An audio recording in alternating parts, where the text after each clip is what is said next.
Ciao, sono Enrico Pieranunzi.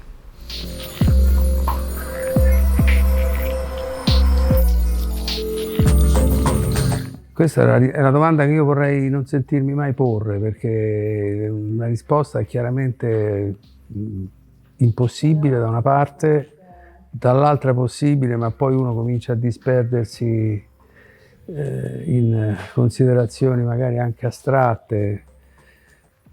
Questo perché la musica, forse, come diceva, l'hanno detto in 3000, già non lo so, parla da sola, quindi in realtà la musica esiste quando ci sono i suoni prodotti. Quindi tutte le parole dette, secondo me, lasciano il tempo che trovano, però essendo, diciamo, dotati di parola, essendo esseri umani, uno ci può provare. Io da un po' di tempo ho smesso pure di provarci, nel senso che non riesco bene, al di là della mia storia personale, in cui la musica ovviamente occupa un ruolo centrale, però poco prima di rispondere a questa domanda stavo leggendo un libro bellissimo, abbastanza adesso diffuso, di Stephen Hawking, che è questo geniale fisico, quello che è diventato famoso per i buchi neri, insomma, e che parla appunto delle leggi dell'universo, le più ovviamente evolute, quelle a volte io leggo questi libri scientifici spesso semplicemente per odorare e gioire di questi cervelli che creano, che camminano, che osservano, scoprono, deducono, e poi spesso si mettono in crisi perché magari scoprono che una cosa che sembrava certa invece non lo è più, e scoprono le leggi dell'universo. Ecco, mi veniva da pensare che la musica in realtà è inserita nelle leggi dell'universo, banalmente, cioè vero, c'è un range di creatività per cui uno può esprimersi in 3000 modi usando i suoni, in 3000 stili, in 3000 modi, però poi alla fine anche la musica soggiace, perché la musica dà l'illusione, tutte le arti danno l'illusione della totale libertà individuale, della creazione, no? Questo termine impegnativo, perché di solito appunto è riservato a esseri importanti, e invece poi alla fine anche la musica soggiace alle leggi dell'universo. Quindi, per rispondere alla tua domanda, proverei a dire che la musica è una meravigliosa espressione individuale dell'essere umano che soggiace alle leggi dell'universo. Come questo accada, come questa, diciamo, dipendenza dalle leggi dell'universo si realizzi attraverso la creatività individuale, non lo so. Nel senso che poi, ecco, quando la musica accade uno lo sa, ma a parole è difficile, quindi io mi fermerei qui per impossibilità di argomentazioni, insomma, che rischierebbero di diventare un po' fumose o sterili, se poi mi dici che cos'è quindi questa è la musica, che cos'è in assoluto, poi che cos'è per me, vabbè, questo è più facile, perché ovviamente una ragione di vita, una speranza, una possibilità, una compagna di strada, anche a volte con cui mi arrabbio, ma perché mi arrabbio con me? Perché proprio perché soggiace alle leggi dell'universo, la musica porta con sé un quid di infinito, però è un infinito umano, quindi quando tu senti che invece non ti avvicini anche lontanamente a questa possibilità di infinito, diciamo, è un po' frustrante. Però quello è quell'obiettivo, è avvicinarsi a questa ampiezza, a questa dimensione molto molto grande, che naturalmente è quella di chi la crea, però è soggettiva e oggettiva. E qui sono caduto nella filosofia, pseudofilosofia forse più discutibile, quindi è la quarta volta che lo dico, ma stavolta mi fermo.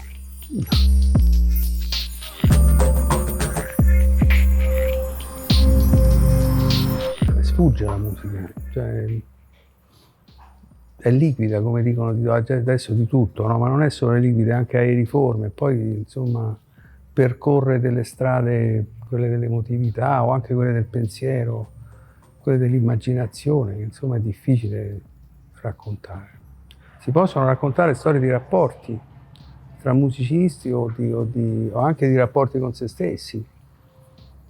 Sì, questo si può fare, però poi il momento principe della musica, cioè del suo essere, è quando accade, quando viene suonata, quando viene interpretata, quando viene proposta, quando accade, insomma, perché la musica è fisica in realtà e quindi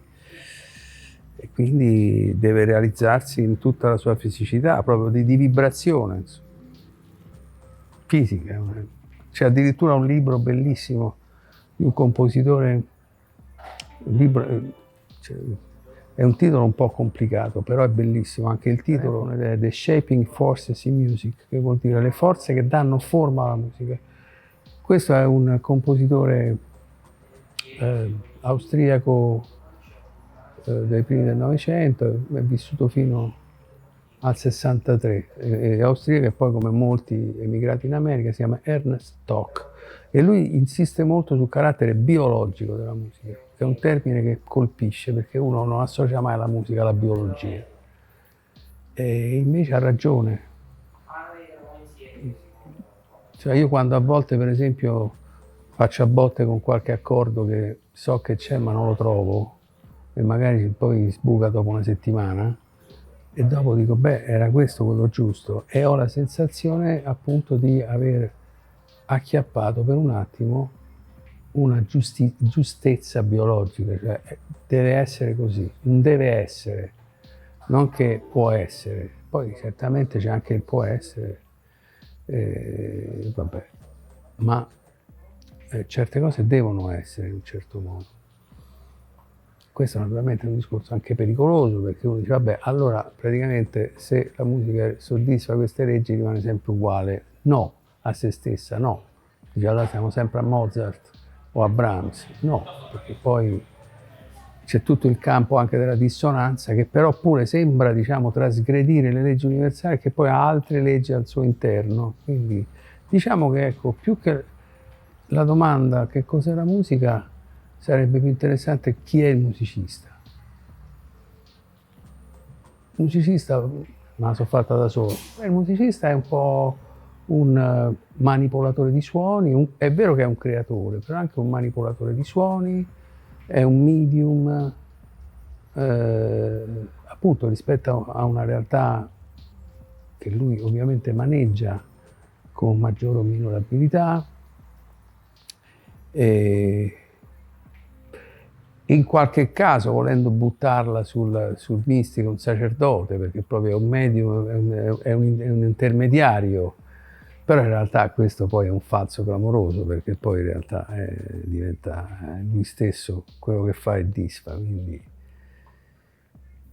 ci sono stati dei musicisti, per esempio Brahms, che parlava quando gli uscivano queste sue melodie incredibili, tenerissime, che ti strapazzano il cuore, diceva che erano doni della grazia, quindi vabbè, però questo è un fatto poi su cui uno potrebbe discutere, perché allora uno dice va bene, ma non è che magari esprimevano invece l'animo profondo e sensibile del maestro Johannes? Io propenderei per questo. Poi che naturalmente quando certe cose vengono fuori uno si trova sull'orlo di uno strano abisso perché non sa da dove, deve accettare che vengono da sé, da parti di sé che magari non conosce. E quindi magari ecco, il musicista può essere anche appunto un esploratore di se stesso. Ecco, questo alla domanda la musica è, risponderei, è una possibilità di esplorazione e di conoscenza di sé. Questo sì. Della propria capacità di creare forme, della propria capacità, anche della propria tenacia a volte, perché poi ci sono delle situazioni, ad esempio, di composizioni che nascono magari in 5 minuti e altre che invece ti fanno dannare l'anima finché le devi abbandonare e poi risbucano fuori dopo un anno. Poi c'è tutto il discorso ovviamente anche del rapporto con gli altri, perché se parliamo del jazz in particolare, quella è la cosa più appassionante. Lì c'è anche un'altra forma di conoscenza grossa di sé nel rapporto con gli altri musicisti. È una possibilità di conoscenza grossa, naturalmente anche per chi ascolta, se sa ascoltare. È una possibilità di conoscenza per chi la fa, ma anche per chi la ascolta, per chi ne fruisce, come si diceva in un certo periodo. Ma questo l'ha già detto Oscar Wilde, poi, che era un grandissimo e finissimo conoscitore della musica. Queste frasi che lui ha scritto, tra cui questa incredibile, che la musica crea un passato di cui non eri a conoscenza, per cui uno si sente improvvisamente spostato dentro e non sa che sta succedendo, eppure sono dei suoni fisicamente misurabili quelli, no?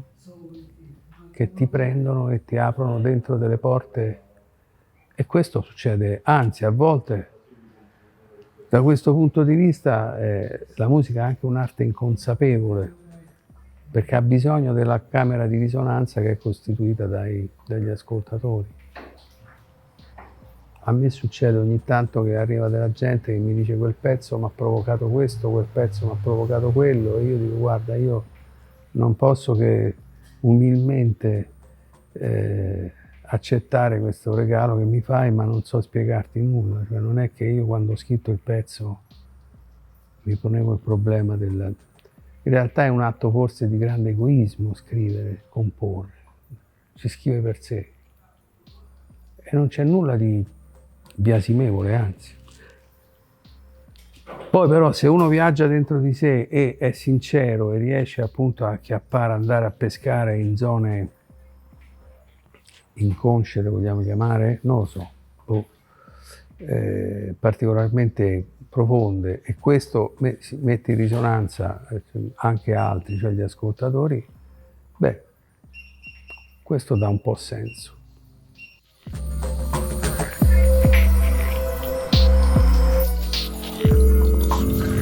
Negli anni ho imparato una cosa, che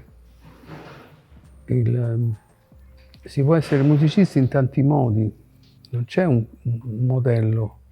Certo, questo vale per tutto, pure per il fisico, può essere fisico teorico, fisico nucleare, a proposito di, o il chimico, eccetera. Però il musicista può essere, ad esempio, un grande interprete e non avere alcuna capacità inventiva, oppure essere un grande creatore e non essere un grande interprete.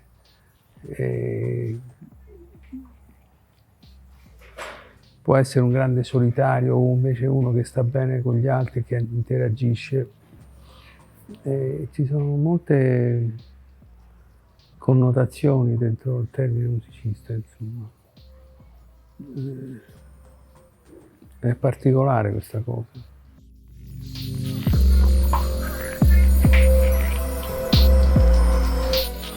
In particolare Genese qua è un pezzo, ormai non mi ricordo più, quando poi diciamo il tempo passa, la sensazione che hai provato svanisce.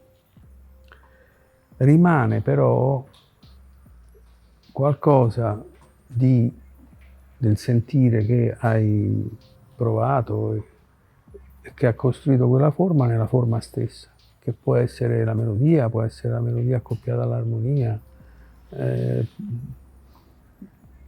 In generale rimane nella materia sonora proprio, che tu hai tirato fuori, perché quella l'hai tirata fuori tu, e quindi è una parte di te, volente o nolente, questo. C'era il grande maestro Ennio Morricone, che ho avuto l'onore di conoscere da vicino e anche con cui ho collaborato quando facevo i turni, e poi è nata anche un'amicizia, insomma, per me è ovviamente un privilegio, considerando che io ero un ragazzino, lui era già Ennio Morricone, che non amava sentir parlare di ispirazione. Ecco, questo termine è un termine che lui aborriva, giustamente, anche se poi lui era il primo che ne aveva tanta quando trattava i materiali che manipolava. A volte l'input di un brano sono due note che vengono fuori mettendo una mano sul piano, oppure per un altro sulla chitarra, oppure sulla tromba o quello che vuoi, che sembrano avere una vita propria. E a quel punto uno quasi sempre intuisce se questa vita può fiorire e quindi dar vita proprio a un fiore, a una forma musicale, che può essere un brano, può essere di maggiore o minore estensione, eccetera, eccetera. Nel mio caso, questo vale per Genese Qua, questo vale per tanti altri pezzi, i miei pezzi non nascono mai dalla carta, nascono sempre dalle mani. Mani, legno, corda del piano, è proprio un rapporto di questo tipo, non c'è mai che mi sono messo lì senza toccare il piano, matita e carta o non so, anche adesso i programmi di scrittura musicali dei computer e ho inventato una cosa, proprio non lo posso fare ma non mi rappresenta, non succede, non c'è niente che per me abbia senso, mentre invece il senso viene sempre da questo rapporto diretto con lo strumento, quindi ripeto, mani, tastiera, quindi legno della tastiera, legno del piano dentro e corde che vibrano. Questo è un po' il momento sempre cruciale. E difatti ho chiamato Genese Qua per questo Genese Qua, perché in particolare Genese Qua poi nacque in un periodo in cui avevo letto un libro di questo straordinario filosofo che è stato Vladimir Jankélevič, che si chiamava La musica di ineffabile, e lui lì parlava proprio del Genese Qua, perché pur essendo anche lui un grande filosofo e pur avendo scritto questo e molti altri libri sulla musica, su Fauré, su Debussy, sostanzialmente, nonostante poi il suo meraviglioso scrivere e parlare, perché aveva uno stile appassionante, pieno di riferimenti mitologici, di immagini, eccetera, alla fine la conclusione è che la musica è un non so che, cioè che non si sa cos'è. Questo è praticamente... Lui mi pare che arriva a dire a un certo punto che è un quasi... che c'è un presque rien, che è un quasi nulla, cioè non si sa bene che cos'è. Però c'è comunque una impotenza del pensiero a definirla e a raccontarne l'essenza. Quindi per questo ho chiamato il pezzo Genese Qua, perché probabilmente nacque da queste 4 note che costituiscono il tema del pezzo, e quindi poi il pezzo è fiorito, si è sviluppato e io non sapevo perché, per cui l'ho chiamato Genese Qua.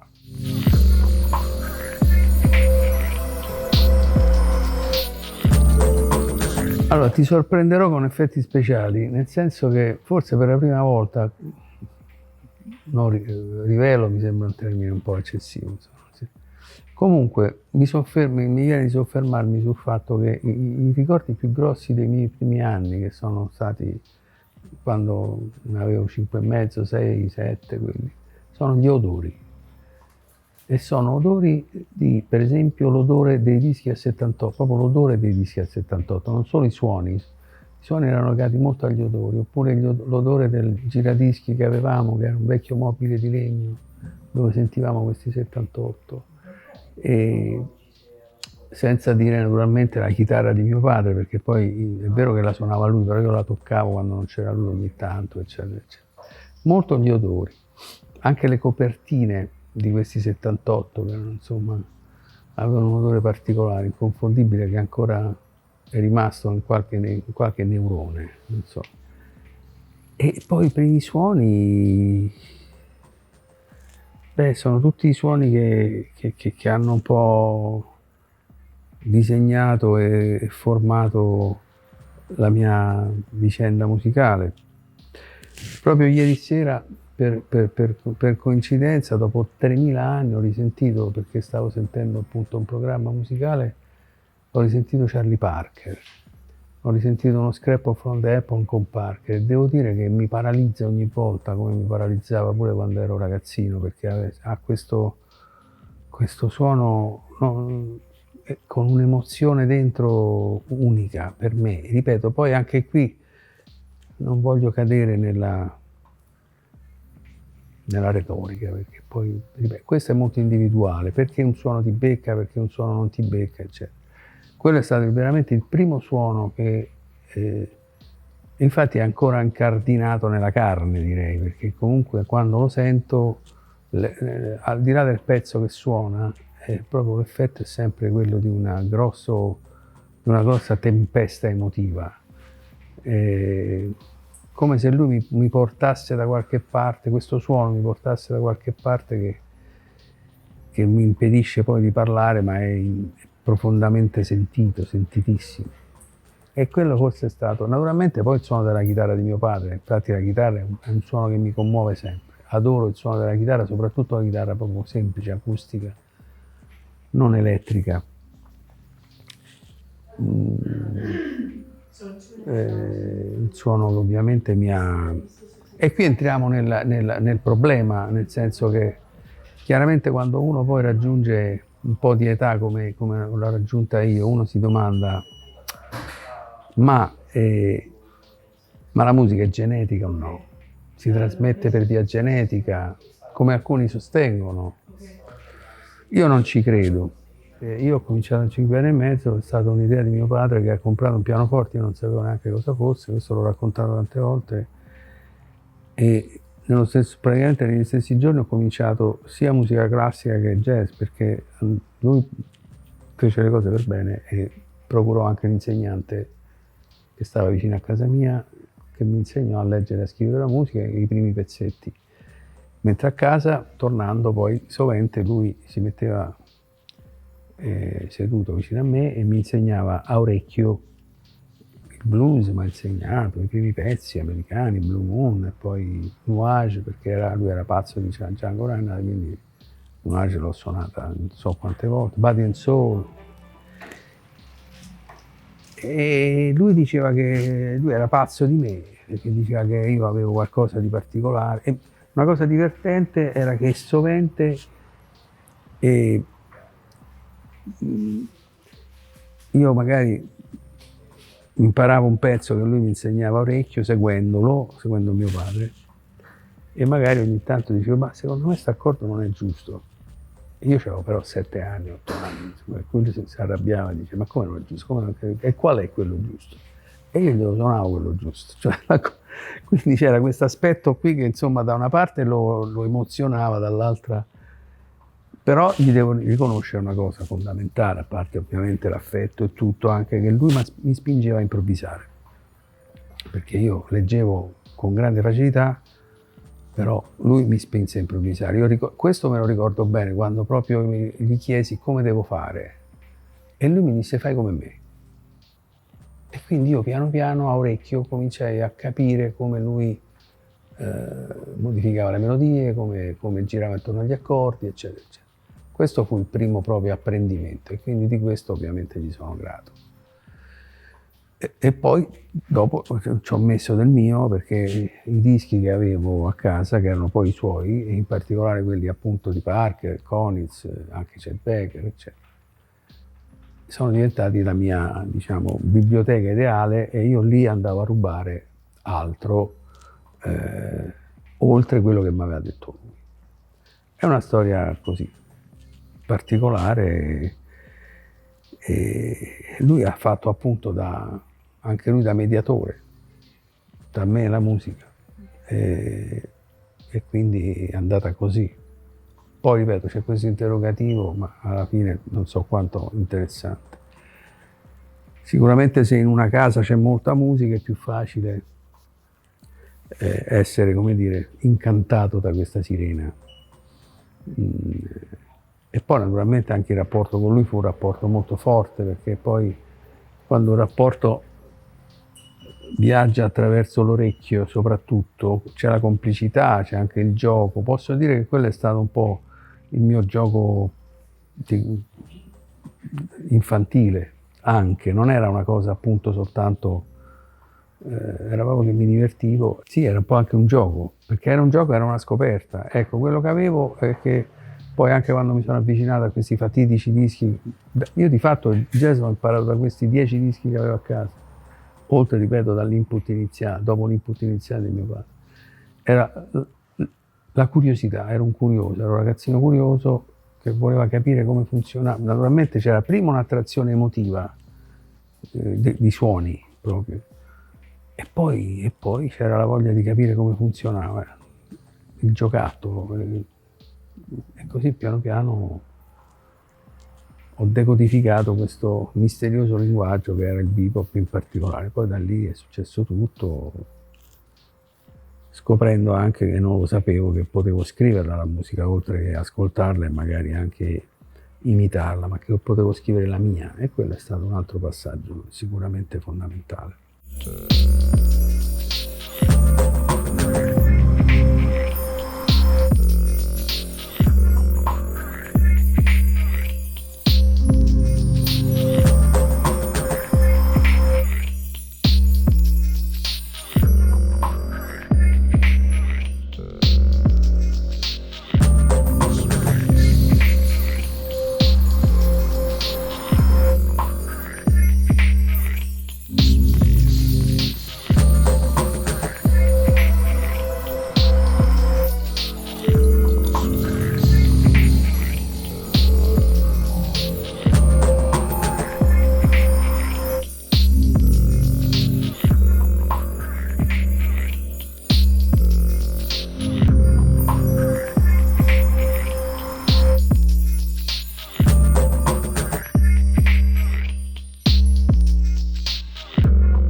Pianoforte a tutte le note giuste.